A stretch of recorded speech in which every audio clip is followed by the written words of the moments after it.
ઘરમાં શું દુઃખ છે ખબર જ નથી પડતી. શું વાતની ઘરમાં કમી છે ખબર નથી પડતી. શું કરું કે શું ના કરું કંઈ સમજાતું નથી.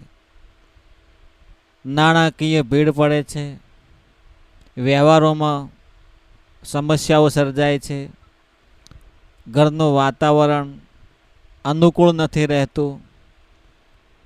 દરેક જગ્યાએ જાઉં તો હારી જાઉં છું. ચારે બાજુ નજર નાખું તો કોઈ પોતાનું દેખાતું નથી. નિરાશ થઈ જાઉં છું અને છેવટે હારીને ચિંતા કરું છું કે હવે શું થશે મારું, કોણ હશે મારું, કોનો સહારો લેવો, કઈ બાજુ જાઉં તો સારું થાય, કોના પગ પકડું, કોના હાથ જોડું. આવા બધા પ્રશ્નો તમને ઉદ્ભવતા હશે. ભોજન પણ ભાવે નહીં, ભૂખ પણ લાગે નહીં. રાત્રે ઊંઘો એટલે ચિંતા ચિંતા ને ચિંતા કે કાલે સવારે શું થશે.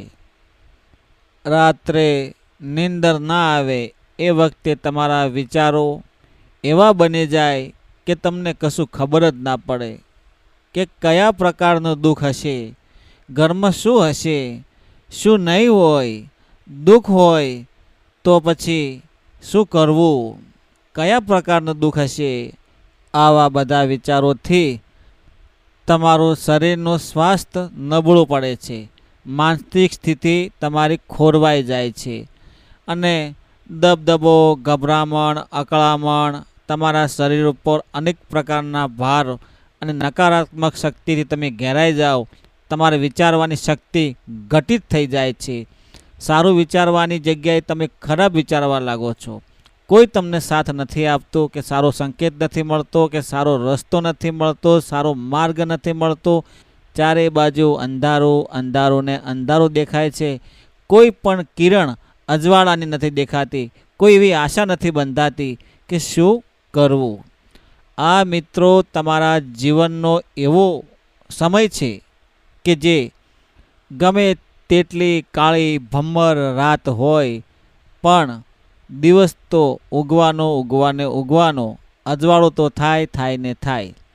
આ વાત તમારે મનમાં કાયમ યાદ રાખવાની. દુઃખ ભલે ગમે એટલું હોય પણ એક દિવસ સુખનો સમય આવે ને આવે. પણ હવે તમે મિત્રો વિચાર કરો કે દુઃખ કેમ આવે છે, દુઃખ આવવાનું કારણ શું, ઘરમાં દુઃખ કેમ પડે છે અને આટલું બધું દુઃખ હોય તો ખબર જ નથી પડતી. આવું બધું શું કારણ હોઈ શકે. ઘરમાં ક્લેશ કંકાસ થાય, ઘરમાં એકતા ના રહે, માન મર્યાદા ના રહે, રહેણી કહેણી ના રહે, સ્વચ્છતા ના રહે, પૂજાપાઠ ના રહે, એકબીજા સાથે મનમેળ ના રહે, મનમાં એકબીજા પ્રત્યે શંકાઓ કુશંકાઓ ઊભી થાય. ઘરમાં નકારાત્મક શક્તિ ત્યારે દાખલ થાય કે જ્યારે ઘરમાં માંસ, દારૂ, ખાણીપીણીની વસ્તુમાં તમારા ઘરમાં કોઈ નેગેટિવ વસ્તુ પદાર્થો ઘરમાં આવતા હોય તો ઘરમાં આ બધા દુઃખ આવવાના સંકેતો છે. જો તમે માન મર્યાદા ભૂલી જાઓ છો અને નશાકીય વસ્તુ ઘરમાં દાખલ થાય છે એટલે પહેલાં જ તમારા મગજ ઉપર સારી વસ્તુ વિચારવાની શક્તિ ઘટી જાય છે.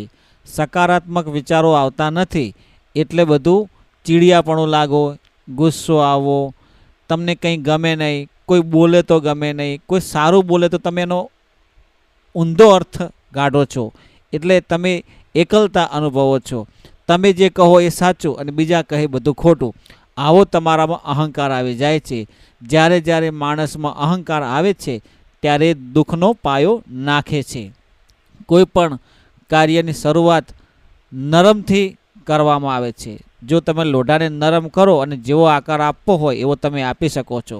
સોનાને તમે અગ્નિમાં તપાવી નરમ કરો, કાચને પણ કોઈ પણ વસ્તુને તમારે આકાર આપવો હોય, ઘડવું હોય તો એને નરમ કરવું પડે છે.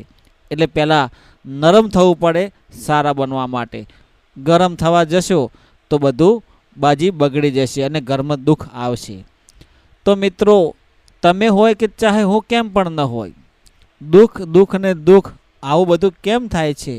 જ્યારે ઘરમાં સતત ને સતત બીમારી હોય, અવારનવાર દવાખાનું હોય, અચાનક કેસ કબાડા થાય, કોર્ટ કચેરીના મામલા વધી જાય, ઝઘડાઓ થાય, ક્લેશ કંકાસ થાય અને નાણાકીય બાબતમાં આવકમાં ઘટાડો થાય, ન ધંધો ચાલે, ન વેપાર, નોકરીમાં કંઈ બચત થાય નહીં, અચાનક અકસ્માત થઈ જાય, કારણોસર તમને શરીરમાં કંઈ મોટા ભાગે નુકસાન થાય, આકસ્મિક કોઈ પણ પ્રકારે ઘરમાં કોઈનું મૃત્યુ થઈ જાય, આવા બધા સંકેતો તમને દુઃખમાં ધકેલાઈ દે છે. અને આવું બધું થાય ને એટલે માણસ ચિંતામાં ઘેરાઈ જાય અને ત્યારે જ એને પરમ કૃપાળુ પરમાત્માની યાદ આવે, મા બાપની યાદ આવે, ગુરુદેવની યાદ આવે, જેમણે તમને સારા સંસ્કારો આપ્યા હોય પણ તમે એ માર્ગે ન ચાલ્યા હોય, જેમણે તમને સદબુદ્ધિ આપી હોય, સારા સંકેતો આપ્યા હોય પણ તમે ગેરમાર્ગે ચાલો,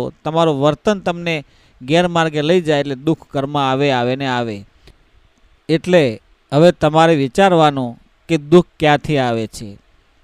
દુઃખ ન આવવાના કારણો અને આવવાના કારણો તમે આ વિડીયોમાં સાંભળી રહ્યા છો એટલે થોડા ઘણો ખ્યાલ તો તમને આવી જ ગયો હશે. તો હવે તમે દુઃખમાં હોય તો તમારા મા બાપને પહેલાં યાદ કરજો, તમારા પૂર્વજોને યાદ કરજો, તમારા ગુરુદેવને યાદ કરજો અને તમારા કુળદેવીને યાદ કરજો.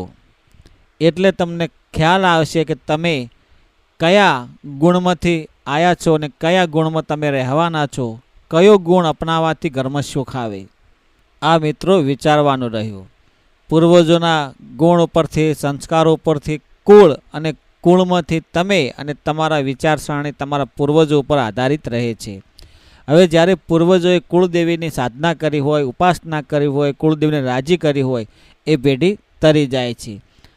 જો તમે એ પેઢીમાં કોઈ ખરાબ કામ કરો છો, ખોટું કરો છો, કોઈનું બગાડ ભજવાડ કોઈનું કરો છો તો તમારા પૂર્વજોને લાંછન લાગે છે ને તમારા કુળદેવીને પણ ખોટું લાગે છે.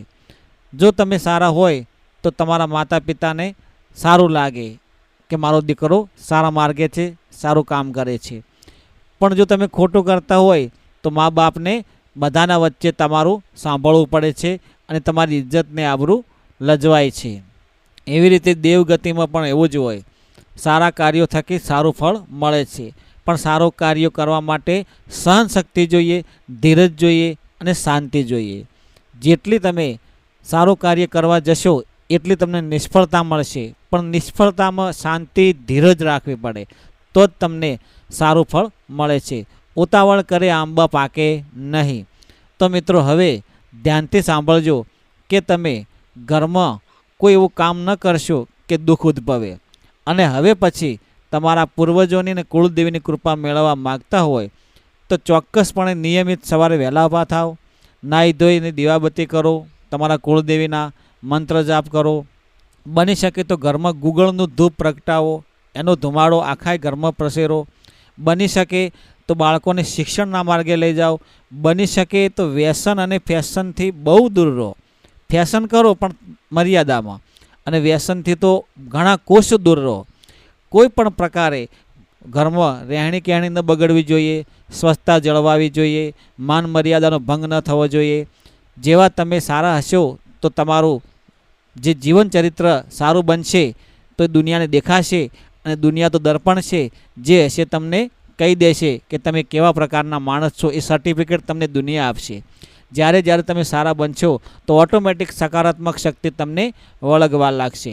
આ બ્રહ્માંડમાં, આ સૃષ્ટિમાં એવી શક્તિઓ છે કે જે સારા પાછળ સારી અને ખરાબ પાછળ ખરાબ. તમારે ઊંચાઈ ચડવું હોય તો તમારે બહુ મહેનત કરવી પડે છે, અને નીચું ગબડવું હોય તો એનો કોઈ રિવર્સ ગેર હોતો નથી. ઓટોમેટિક ગાડી નીચે પડી જાય છે.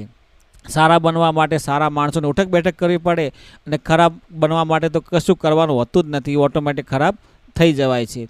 તો મિત્રો વિચારજો કે આપ સિવાય બળ નહીં અને મેઘ સિવાય જળ નહીં. તમે હંમેશને માટે યાદ રાખજો કે જાતે કર્મ કરો, ચેતન બનો, જાગૃત બનો અને કંઈક સારું ધર્મનું કાર્ય કરો. 100% તમને સફળતા મળશે એવી હું આશા રાખું છું. આ વિડીયો તમે કયા ગામ, તાલુકા, જિલ્લા, શહેરમાંથી જોવો છો એ ચોક્કસ કોમેન્ટ બોક્સમાં જણાવજો. તમારું નામ, કુળદેવીમાનું નામ. એવી હું આશા રાખું છું કે તમે બધા જ મિત્રો હેમખેમ સર્વકુશળ મંગળ હોય અને રહેજો એવી ગુરુદેવને મા ભગવતી કુળદેવીને હું પ્રાર્થના કરું છું. જય ગુરુદેવ, જય માતાજી.